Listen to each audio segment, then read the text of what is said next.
तो अब हम लोग इस वीडियो में देखेंगे, ठीक है, power of induction motor. Induction motor के पावर के बारे में देखो। अगर इंडक्शन मोटर से न्यूमेरिकल रहेगा, ठीक ना, इंडक्शन मोटर से अगर न्यूमेरिकल रहता है तो न्यूमेरिकल में इस सेक्शन से बहुत ज़्यादा न्यूमेरिकल रहने का संभावना रहता है, ठीक ना। पावर से रिलेटेड बहुत तरह का न्यूमेरिकल आता है।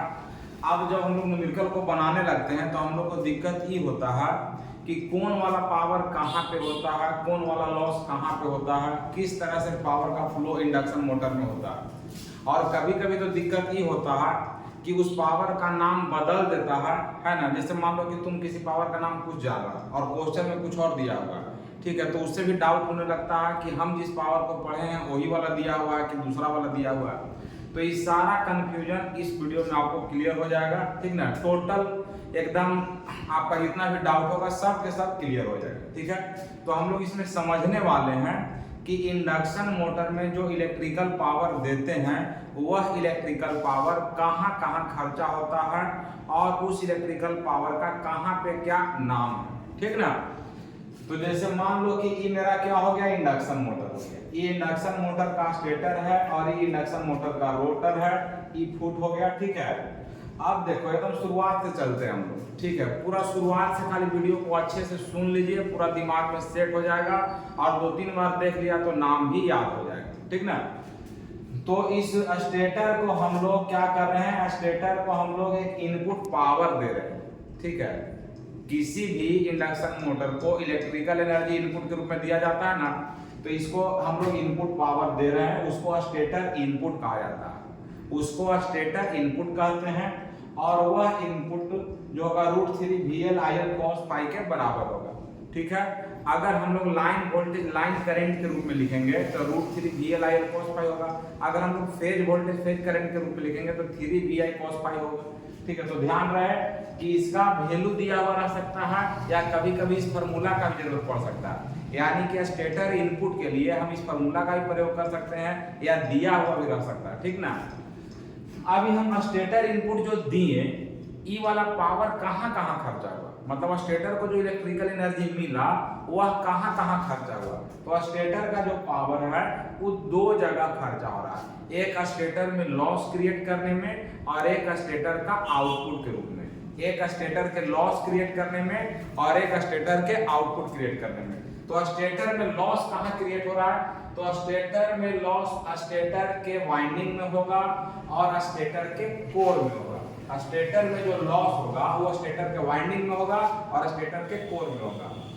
तो स्टेटर का जो लॉस है वो 2 प्रकार का हो गया, एक स्टेटर कॉपर लॉस और एक स्टेटर आयरन लॉस। और यहाँ पर दोनों लॉस को हम लोग ले करके चलते हैं, ठीक है। किसी को नेग्लिजिबल नहीं मानेंगे। अगर न्यूमेरिकल में नेग्लिजिबल दिया रहे तो अलग बात है, लेकिन नहीं दिया हुआ है तो नेग्लिजिबल दोनों में से जनरली कोई नहीं होगा, ठीक है।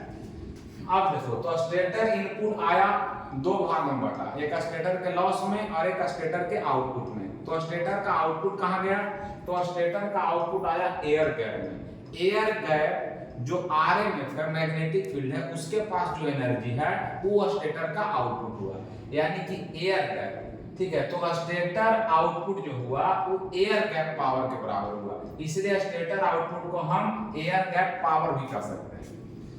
अब यहीं से खेला होने लगता है। जैसे मान लो तुमको एग्जाम में कह दिया कि एयर गैप पावर और तुम केवल पढ़ के गया है स्टेटर आउटपुट, तो आउटपुट आउट होगा। और स्टेटर आउटपुट के मतलब अगर तुम नहीं समझता है तो और भयानक डाउट होगा। तो हम यहाँ पर के पावर को स्टेटर आउटपुट पावर भी कह सकते हैं, एयर गैप पावर भी कह सकते हैं, और साथ ही साथ इसी पावर को रोटर इनपुट भी कह सकते हैं, क्योंकि इस रोटर के लिए इनपुट का काम ई वाला पावर कर रहा, न कि वाला काम कर रहा। ई वाला मशीन के लिए कर रहा जबकि ई वाला रोटर के लिए कर रहा। तो जो एयर गैप पावर है, यह एयर गैप पावर रोटर के लिए इनपुट पावर का भी काम कर रहा है और वह एयर गैप पावर स्टेटर का आउटपुट के जैसा भी काम कर रहा है। तो इसका 3 को नाम हो गया। अब यह पावर जब इसमें आया तो किस किस रूप में खर्चा हो रहा है इसी को दिमाग में बैठा रहा। स्टेटर का जो आउटपुट है या रोटर का जो इनपुट है या एयर गैप पावर जो है वो जब रोटर में आया तो रोटर में किस किस रूप में खर्चा हो रहा है इस चीज को देखो। तो सबसे पहले हम मान के चल रहे हैं कि रोटर में जो कॉपर लॉस हो रहा होगा, रोटर में जो कॉपर लॉस हो रहा होगा, ठीक है, यानी कि जो स्टेटर का आउटपुट आया वो रोटर में कॉपर लॉस क्रिएट कर रहा है, स्टेटर का जो आउटपुट आया वो रोटर में आयरन लॉस क्रिएट कर रहा है, और यहाँ पर आयरन लॉस नेग्लिजिबल होता है। क्यों नेग्लिजिबल होता है हम थोड़ा देर में बताते हैं, ठीक ना। तो स्टेटर का जो आउटपुट है वो रोटर में आया और रोटर में किस किस रूप में कन्वर्ट हो गया, तो रोटर कॉपर लॉस में कन्वर्ट हो गया, रोटर के आयरन लॉस में कन्वर्ट हो गया। हालांकि इसको नेग्लिजिबल लेके चलेंगे हम लोग, लेकिन अगर मान लो दिया हुआ है तब तो अलग बात है, लेकिन ये नेग्लिजिबल रहता है, ठीक ना। अब किसमें कन्वर्ट हुआ, मैकेनिकल पावर डेवलप, यानी कि जो स्टेटर का आउटपुट था एयर गैप पावर जो था, रोटर इनपुट जो था वो रोटर कॉपर लॉस में बदला, रोटर आयरन लॉस में बदला और मैकेनिकल पावर डेवलप में भी बदला। जो मैकेनिकल पावर डेवलप है उसी मैकेनिकल पावर डेवलप को ग्रॉस मैकेनिकल पावर भी कहते हैं। ग्रॉस मैकेनिकल पावर कहने का मतलब टोटल मैकेनिकल पावर, टोटल कहे का मतलब सब तरह का मैकेनिकल वाला मिला के, अब सब तरह का मिला के कहे के मतलब कि जैसे फ्रिक्शनल लॉस होगा ओकरो जोड़ लिए हैं, विंडेज लॉस है ओकरो जोड़ लिए हैं, कोई और लॉस है स्ट्रे लॉस है ओकरो जोड़ लिए हैं, मतलब हर तरह के लॉसेस प्लस जो मैकेनिकल आउटपुट है वो सब मिला के ग्रॉस पावर है। यानी कि ग्रॉस मैकेनिकल पावर कहने का मतलब आउटपुट वाला पावर प्लस लॉस वाला पावर, मतलब आउटपुट वाला मैकेनिकल पावर प्लस लॉस वाला मैकेनिकल पावर, ठीक ना।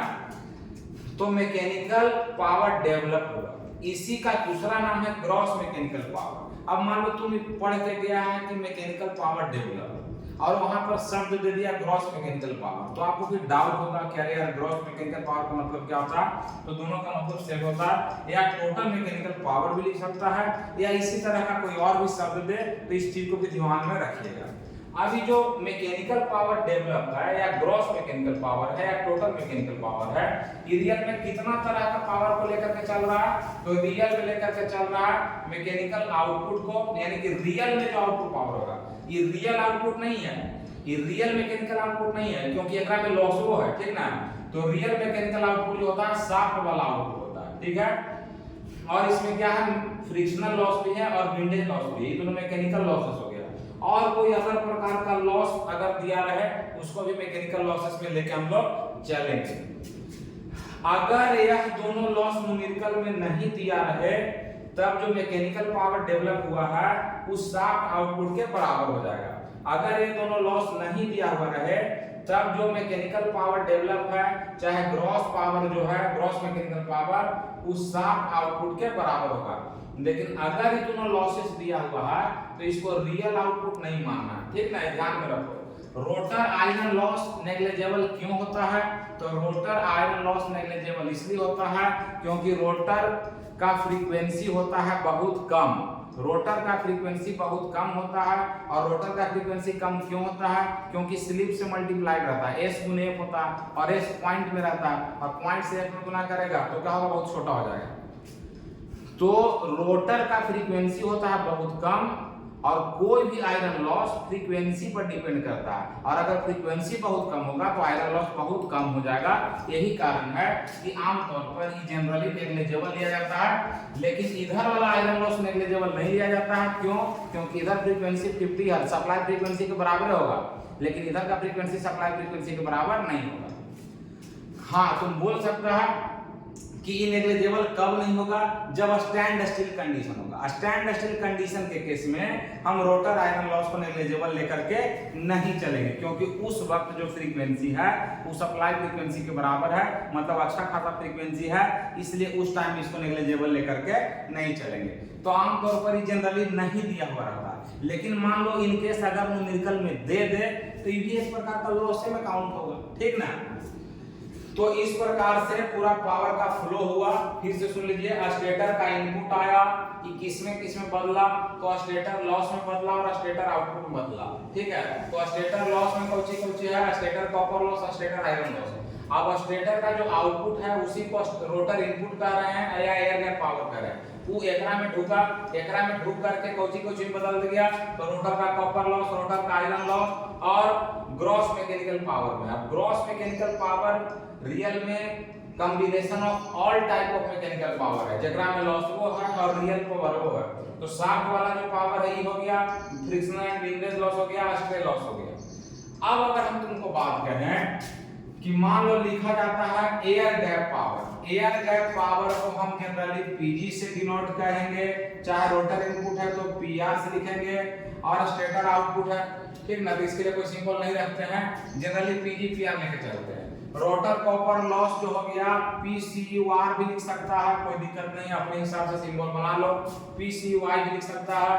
और ग्रॉस मैकेनिकल पावर को हम लोग पीएमडी लिखते हैं, मैकेनिकल पावर डेवलप लिखते हैं। अब शाफ्ट वाला पावर को पी आउट लिखते हैं या पी शाफ्ट भी हम लोग लिख करके चल सकते हैं, बस समझना है आपको।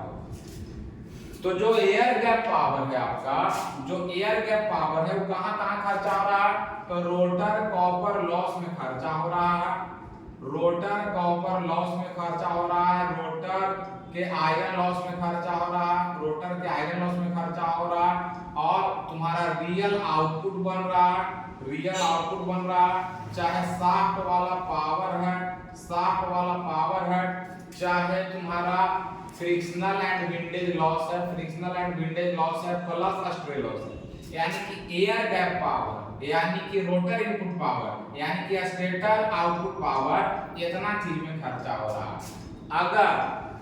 अगर मान लो इस सारा लॉस, ये दोनों लॉस और ये तो नेग्लिजिबल होवे करता है, ठीक है, ये नेग्लिजिबल होवे करता है, और अगर यहो मान लो नेग्लिजिबल रहे तो टोटल एयर गैप जो है पावर उस शाफ्ट आउटपुट में बदल जाएगा। लेकिन कॉपर लॉस वाला जनरली नेग्लिजिबल नहीं रह सकता है, क्योंकि यहाँ पे शॉर्ट सर्किटेड कंडक्टर है, यहाँ पे बहुत ज्यादा करंट है, तो कुछ न कुछ कंसिडरेबल लॉस होगा ही होगा, ठीक है। बाकी लॉसेस जो नहीं रहेगा तो जो मैकेनिकल पावर डेवलप है इसी के बराबर हो जाएगा, जो मैकेनिकल पीएमडी है वो इसी के बराबर हो जाएगा। तो उम्मीद करते हैं कि सारा चीज समझ में आ गया होगा। अब इधर देखेगा स्टेटर इनपुट, तो स्टेटर इनपुट बराबर हम लोग क्या लिख सकते हैं, स्टेटर इनपुट को पीआई मान लो लिख दिए, ठीक है, या पीएसआई लिख दिए, तो बराबर ई के स्टेटर कॉपर लॉस में कन्वर्ट हो रहा है, स्टेटर आयरन लॉस में कन्वर्ट हो रहा है, और तुम्हारा एयर गैप पावर में हो रहा है, ठीक है। इस तरह से ही खर्चा हो रहा है। और ध्यान देना कभी कभी स्टेटर इनपुट के लिए हम लोग कोई वाला फार्मूला का प्रयोग करना पड़ता है, ठीक है। अब जैसे ये भी एक चीज दिमाग में रखो कि बहुत बार चूंकि मोटर है इस पर मैकेनिकल आउटपुट पावर है, तो इसका जो आउटपुट पावर दिया हुआ रहता है बहुत बार हॉर्स पावर में दिया हुआ रहता है। तो हॉर्स पावर में अगर दिया हुआ रहे तो आपको इस हॉर्स पावर को 746 से गुना करके वाट में कन्वर्ट कर देना है, या 0.746 से गुना करके किलोवाट में कन्वर्ट कर देना। क्यों कन्वर्ट करेंगे, क्योंकि ई जो है मैकेनिकल तुम्हारा यूनिट है और ये इलेक्ट्रिकल यूनिट है। तो इस टर्म में अगर दिया हुआ रहेगा तो समझो कि मैकेनिकल टर्म में दिया हुआ है और मैकेनिकल टर्म को हमको इलेक्ट्रिकल टर्म में बदलना होगा, ठीक ना। इस बात को भी ध्यान में रखना है। पावर बराबर फार्मूला होता है टॉर्क गुने ओमेगा होता है, पावर बराबर टॉर्क गुने ओमेगा होता है। इसी फार्मूला पर कल नेक्स्ट क्लास में हम लोग डिस्कशन अच्छे से करेंगे। पावर वाला जितना फार्मूला है और टॉर्क वाला जितना फार्मूला है, अगर ये अच्छे से रिलेट हो गया और इक्विवेलेंट सर्किट अच्छे से रिलेटेड है आपको, है ना, और torque slip characteristic, torque speed characteristic, ये सब बढ़िया से अगर पता है तो समझो कि 3 फेज इंडक्शन मोटर का न्यूमेरिकल आपसे नहीं छूटेगा, या कोई भी कॉन्सेप्ट टाइप का न्यूमेरिकल देगा तो आप उसको बढ़िया से बना सकते हैं। ऐसा नहीं कि बहुत हार्ड न्यूमेरिकल देगा। एसएससी जेई हो चाहे आरआरबी जेई हो, ऑब्जेक्टिव एग्जाम होता है तो जाहिर सी बात है कि बस कॉन्सेप्ट से मतलब वहां पे रखेगा, और कॉन्सेप्ट को आप एक ही बार में पूरा मतलब घोर के नहीं पी सकता। हर छोटा छोटा बात पर गौर करते करते ही बड़ा बात पर गौर होगा आपसे, अदरवाइज नहीं होगा, ठीक है। तो चलो इसको बढ़िया से समझ लेना है। नेक्स्ट क्लास और इससे भी इंपॉर्टेंट होने वाला है, फिर उसके बाद हम लोग और भी क्लास करेंगे, ठीक है।